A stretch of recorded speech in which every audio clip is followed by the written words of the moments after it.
Hi, Ella. This is my piece for the Leadership Change Milestone 2 campaign to align philosophy to impact local, national, and global communities.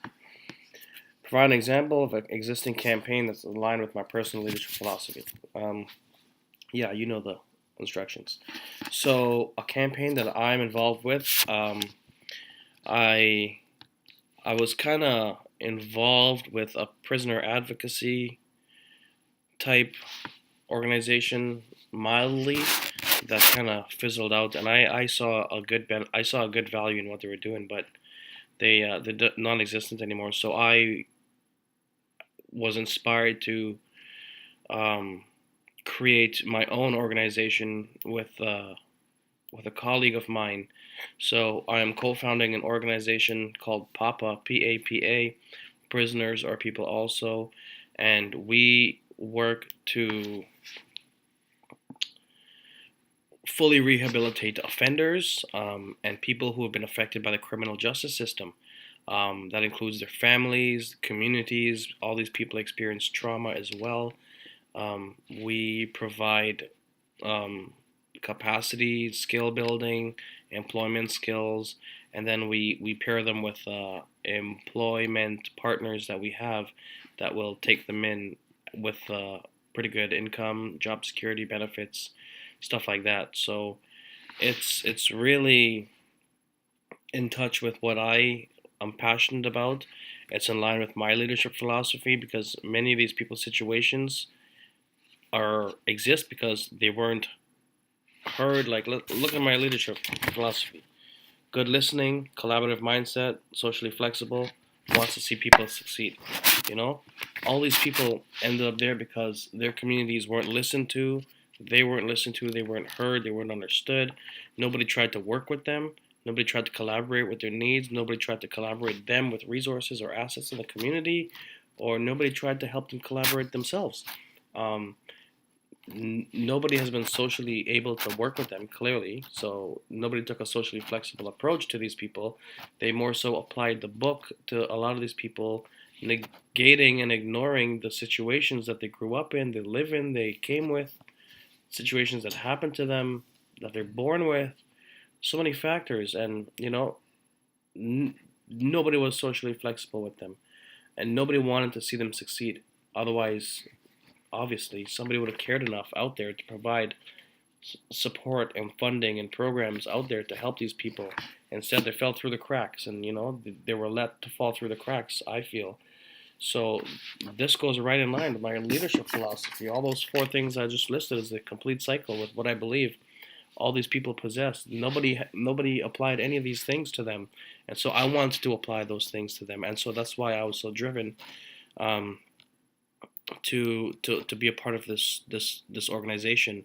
And so working with these people, the offenders, I think is like working with the people that society failed the most. Society failed them. They fell through the cracks, and society let them fall. The system failed them, not society, because that puts the onus on community, and it's not their fault. The system failed them, and they fell through the cracks of the system, and the system let them fall through the cracks. And then the system created a classification for these people, and they call them criminals, and they call them this, and they call them that, and they created more systems of support that reinforced the negative stigma on them. Ontario Works, the welfare system. Create systems of support, create better educational systems for adults, create better rehab services. For people like this, people who fall through the cracks. We've recognized that they're falling through the cracks. That's what the system's about, the prison system. You've fallen through the cracks, now you have to sit in here. So that's fine. We've recognized where the cracks are. Now let's work at it.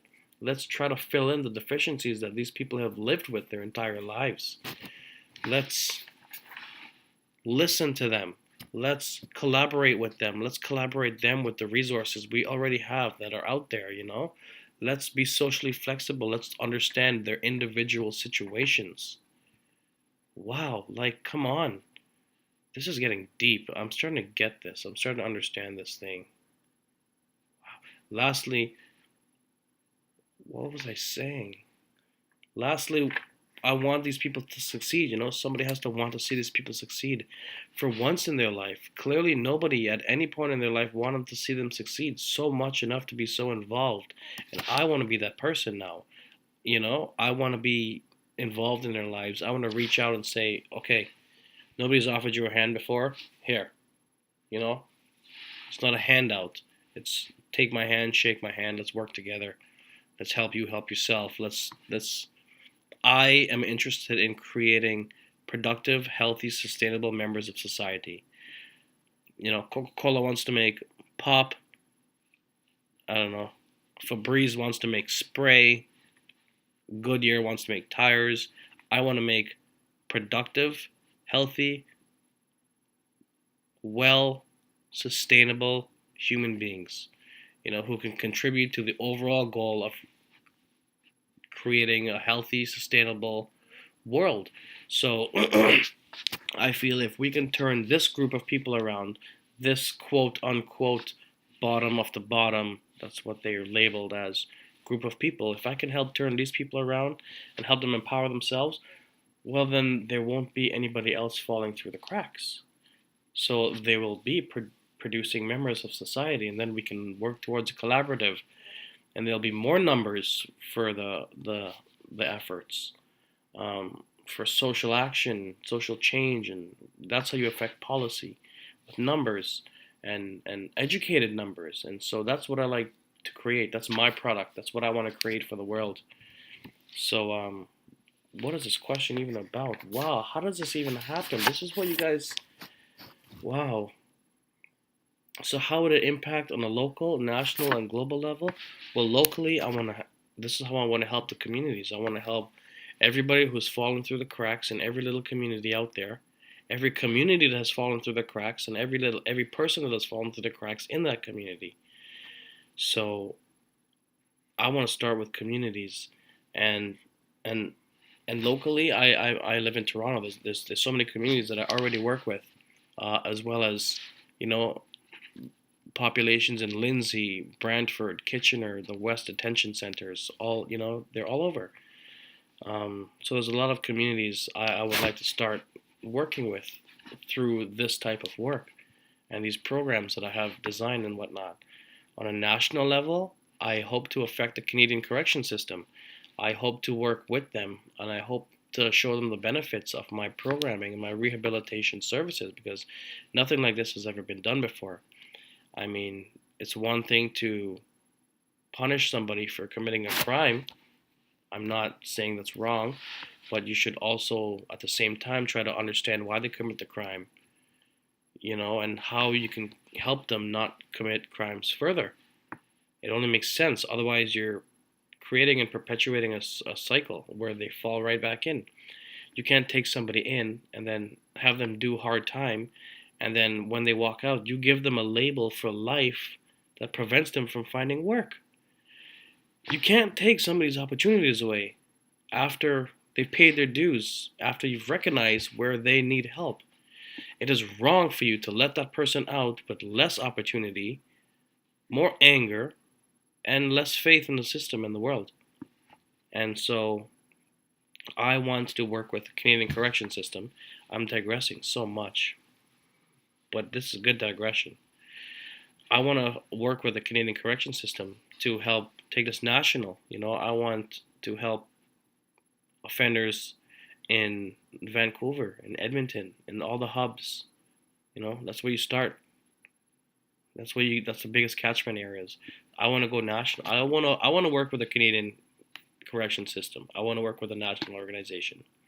And I feel with taking the right stepping stones, I will get there.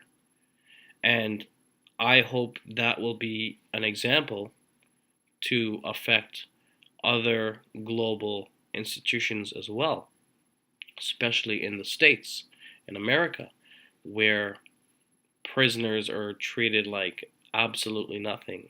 And so they are creating even further negatively producing members of society, and I want to do the opposite. I want to show them where they have the ability to do something beautiful for the world and create a new cohort of productive people. I want to show them where they have the opportunity to do something great.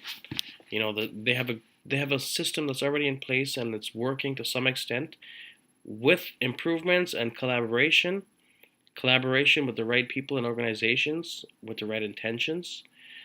I feel that the Canadian correction system and all other correction systems across the world have the potential to do good, better, do better, and that's my vision for global communities. Um, that is my piece for. Wow, this is a really good thing. This leadership passport, I'm really understanding this. It's more for us to reflect to ourselves, eh? Oh my God, look, I'm reading my notes. Look, I made notes, but the notes are for me to read and take even deeper. Wow. Um, this is great. That is how I am working locally to impact nationally, to influence and affect globally in the campaign that I am involved with that aligns with my leadership philosophy. That is the end of my piece for Leadership Change Milestone 2, campaign to align philosophy to impact local, national, and global communities. Thank you.